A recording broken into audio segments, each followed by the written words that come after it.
कथितो वंश विस्तारो भवता सोम सूर्ययो राज्ञ चौभे वंश्यानां चरितं परमाद्भुजम्। आज हम 10वें स्कंद में भगवान श्री कृष्ण के रस की चर्चा करते हैं, जो दिव्य रस अवतरित होने वाला है।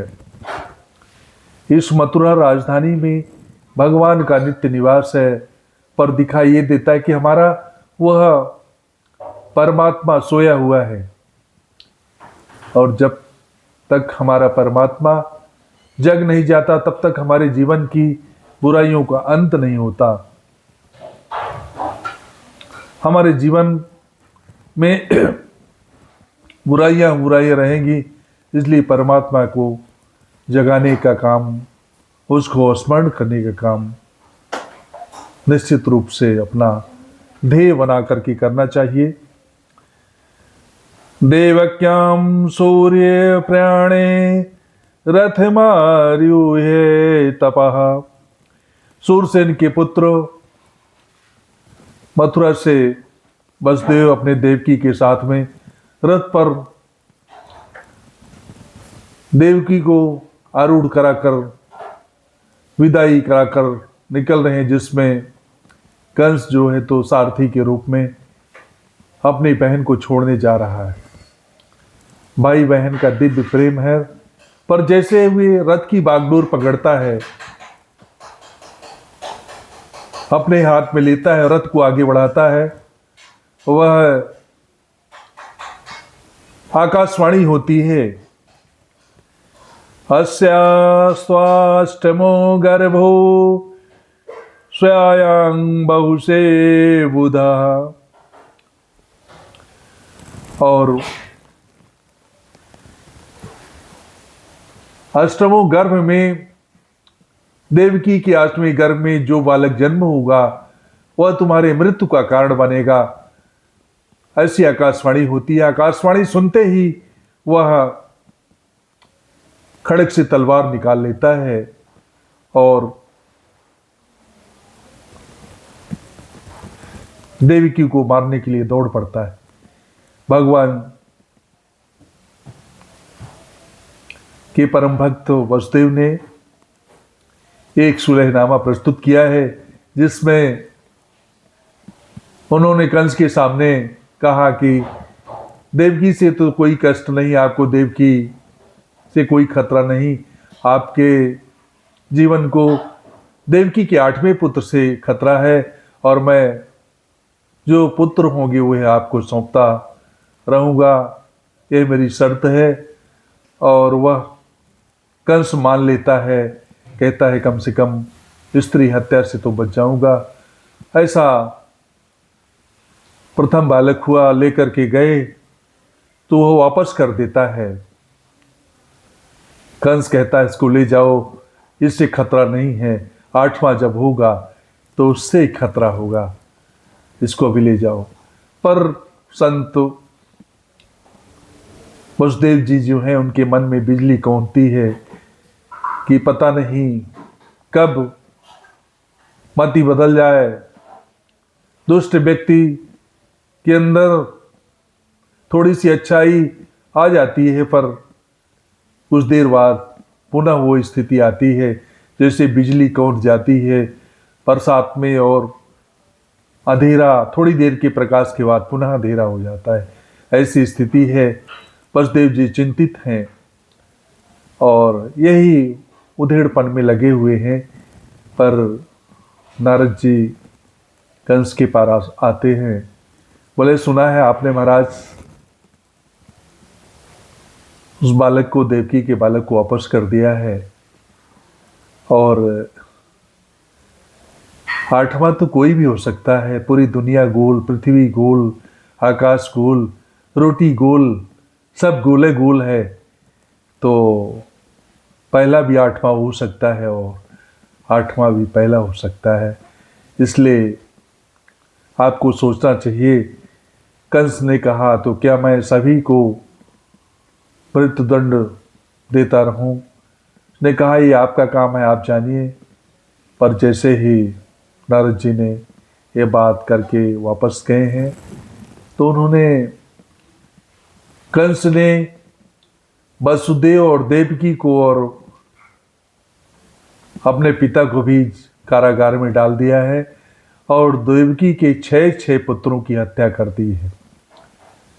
बताओ, देवकी रोने लगती है।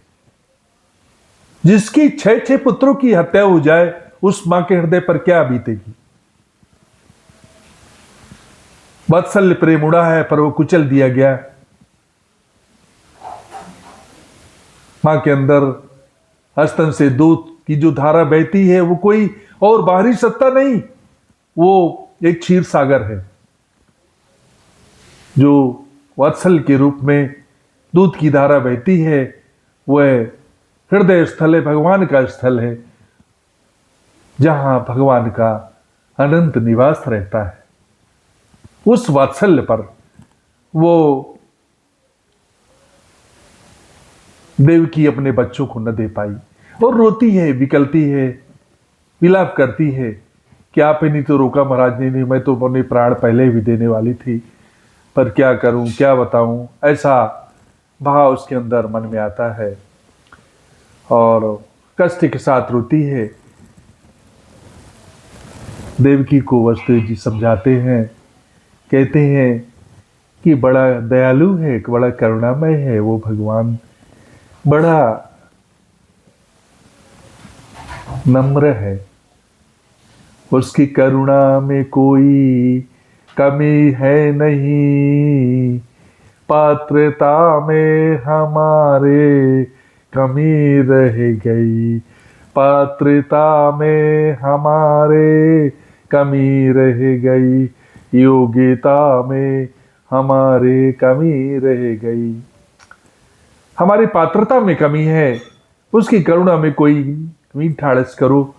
और भगवान ने जब देखा कि हमारे स्वजन, हमारे माता पिता बहुत परेशान हैं, तो फिर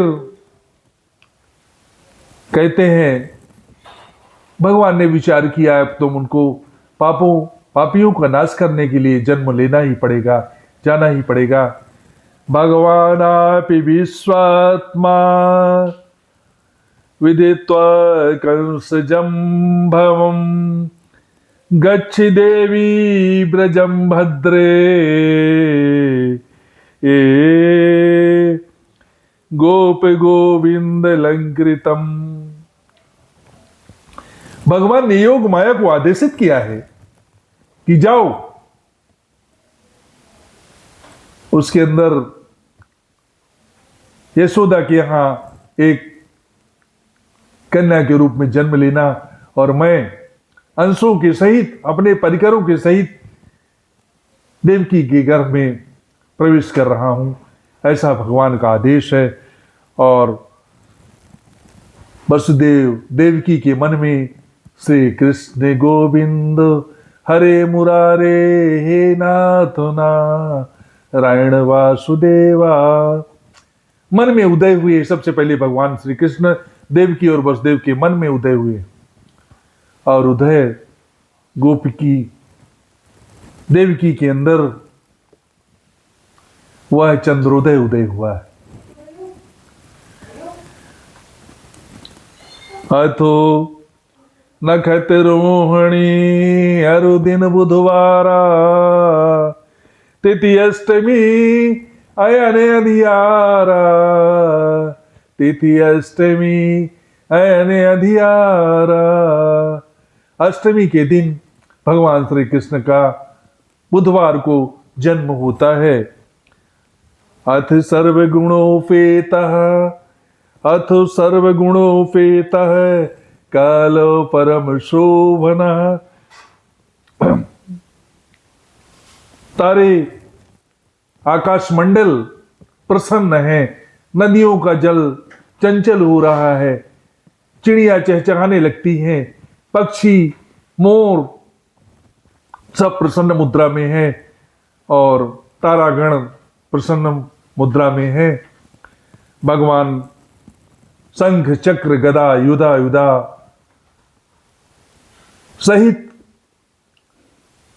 प्रकट होते हैं। बोले कृष्ण नंदन भगवान की जय। स्वागतम कृष्णा स्वागतम कृष्णा स्वागतम कृष्णा। कृष्ण भगवान का हम स्वागत करते हैं। कृष्ण भगवान पधार गए हैं ऐसा। और उन्होंने कहा कि बालक छोटे हो जाओ। कंस के भय के कारण बताया है कि अपना छोटे रूप में हो जाओ। भगवान ने कहा मैं रोने नहीं आया हूं, कंस को रुलाने आया हूं। भगवान की ऐसी सम्मति है। इसी प्रेरणा से भगवान छोटे हुए हैं और भगवान की सम्मति से वसुदेव जी ने एक टोकनी में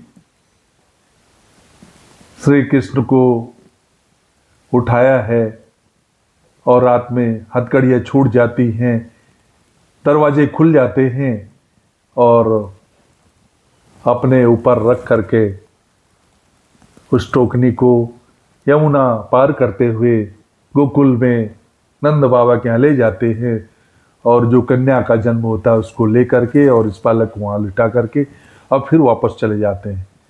रास्ते में यमुना जी ने चरण धोया है, भगवान का बहुत प्रसन्न हुई है। भगवान कृष्ण की पटरानी है। बहुत लंबे समय से यमुना मैया को इंतजार था और अब चले जाते हैं तो वही स्थिति फिर हो जाती है। माया के आ जाने के कारण हथकड़ियाँ लग जाती हैं, दरवाजे बंद हो जाते हैं और उधर जब 4 बजे सुबह होती है तब कोई इधर उधर आता नहीं। भगवान ने सोचा कि अब आहट देनी चाहिए और रोने लगते हैं। रोने की आवाज़ सुनकर नंद की बहन सुनंदा आती है। रोने की आवाज़ देखती है कि छोटा सा बालक पड़ा है और बालक को देख करके दौड़ती है, भागी भागी आई, ओ भैया तो ये लाला हुआ है। और नंद बाबा खुश होकर के उस बहन को 9 लखा हार देते हैं। इन्हीं के साथ आज कृष्ण जन्म की कथा पर हमने संक्षिप्त प्रकाश डाला है और आगे का क्रम ये सब जारी रहेगा। मैं इन्हीं के साथ अपनी वाणी को विराम करता हूँ। जय श्री राधे, जय श्री राधे, जय श्री राधे।